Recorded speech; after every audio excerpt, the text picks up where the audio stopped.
जय हिंद। दोस्तों, पिछला वीडियो में हम देखे थे सिंधु घाटी सभ्यता के 25 इम्पोर्टेंट PYQ। जिसने वो वीडियो नहीं देखी है, पहले वो वीडियो देख लो मेरे चैनल में जाके। आज इस वीडियो में हम वैदिक सभ्यता के 25 इम्पोर्टेंट SSC एग्ज़ाम का PYQ करेंगे। चलिए, पहला क्वेश्चन है, निम्नलिखित में से किस वेद में प्राचीन वैदिक युग की सभ्यता के बारे में सूचना दी गई है? किस वेद में प्राचीन वैदिक युग की सभ्यता के बारे में सूचना दी गई है? ऑप्शन है ऋग्वेद, यजुर्वेद, अथर्ववेद या सामवेद। इसका आंसर हो जाएगा ऑप्शन नंबर ए, ऋग्वेद। देखिए, आर्य लोग की जो सभ्यता थी उसे वैदिक सभ्यता कहते थे। इसे दो भागों में बांटा गया था, ऋग्वैदिक सभ्यता और उत्तर वैदिक सभ्यता।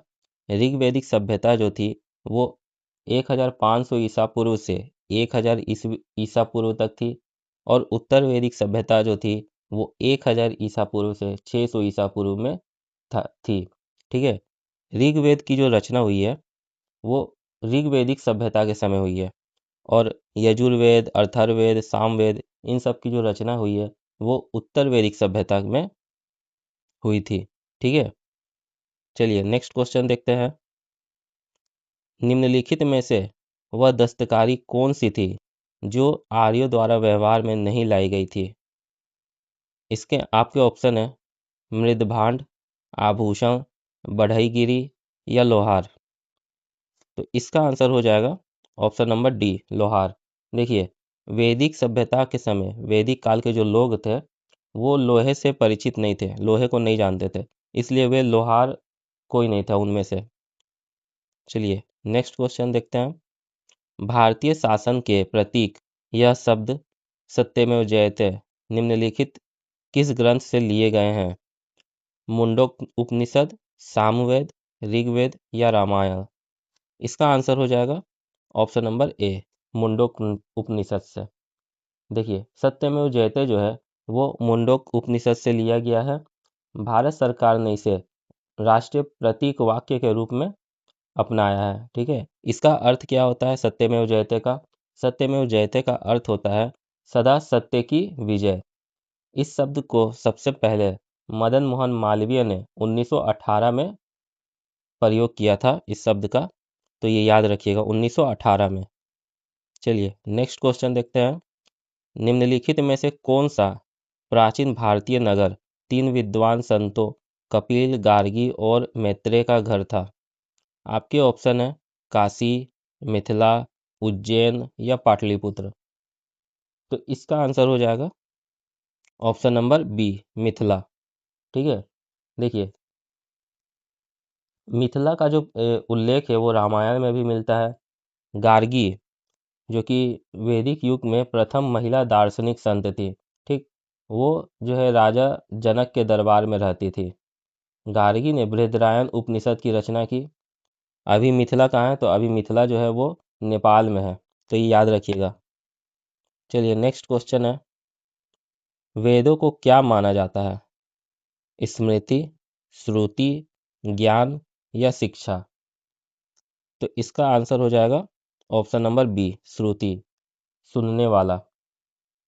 ठीक है, चलिए नेक्स्ट क्वेश्चन देखते हैं। वैदिक लोगों द्वारा किस धातु का प्रयोग पहले किया गया था? चांदी का, सोना का, लोहा का या तांबा का। इसका करेक्ट आंसर हो जाएगा ऑप्शन नंबर डी, तांबा का। चलिए नेक्स्ट क्वेश्चन है, भारत में वर्ण व्यवस्था किस लिए बनाई गई थी? आपके ऑप्शन है श्रमिक गतिहीनता, श्रम की गरिमा को मान्यता देने, आर्थिक उत्थान या व्यवसायिक श्रम विभाजन। तो इसका करेक्ट आंसर हो जाएगा ऑप्शन नंबर डी, व्यवसायिक श्रम विभाजन। ठीक है, मतलब जो हम लोग में जो वैदिक सभ्यता में वर्ण व्यवस्था थी वो उसके कार्य, जो कार्य करते रहे, उस पे बांटी गई थी। नेक्स्ट क्वेश्चन है, भारतीय संगीत का उद्गम किसमें खोजा जा सकता है? ऋग्वेद की संहिता में पर, यजुर्वेद की संहिता पर, सामवेद की संहिता पर या अथर्ववेद की संहिता पर। तो भारतीय संगीत जो है इसका आंसर हो जाएगा ऑप्शन नंबर सी, सामवेद की संहिता पर। ठीक, सामवेद में यज्ञों के अवसर पर गाए जाने वाले मंत्रों का भी संग्रह मिलता है, और सामवेद को जो व्यक्ति गाता है उसे उद्गाता कहते हैं। उद्गाता, याद रखिएगा, उद्गाता कहते हैं। चलिए नेक्स्ट क्वेश्चन है, उत्तर वैदिक काल में वेद विरोधी और ब्राह्मण विरोधी धार्मिक अध्यापकों को किस नाम से जाना जाता है? जो वेद का विरोध करते रहे और जो ब्राह्मण लोग का विरोध करते रहे, ऐसे अध्यापकों को क्या कहते थे? आपके ऑप्शन है यजमान, श्रमण, अथर्वण या श्रेष्ठिन। तो इसका आंसर हो जाएगा ऑप्शन नंबर बी, श्रमण। चलिए नेक्स्ट क्वेश्चन है, प्रारंभिक आर्यों के बारे में निम्न कथनों में से कौन सा सही नहीं है? आपके ऑप्शन है, वे संस्कृत बोलने वाले थे, वह घुड़सवारी किया करते थे, वह कई झुंडों में भारतवर्ष पहुंचे, वे मुख्यतः नगरों के निवास करते थे, नगरों में निवास करते थे। तो इसका करेक्ट आंसर हो जाएगा ऑप्शन नंबर डी, नगरों में निवास करते थे। ये गलत है, क्योंकि वैदिक सभ्यता जो थी वो ग्रामीण सभ्यता थी।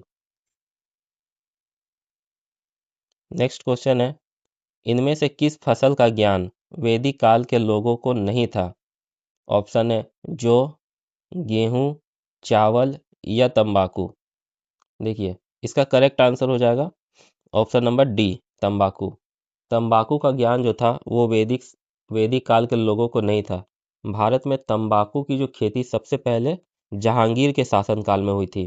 ठीक, अब वो उसने पुर्तगालियों ने 1605 ईस्वी में दक्षिण भारत के तरफ स्टार्ट किया था।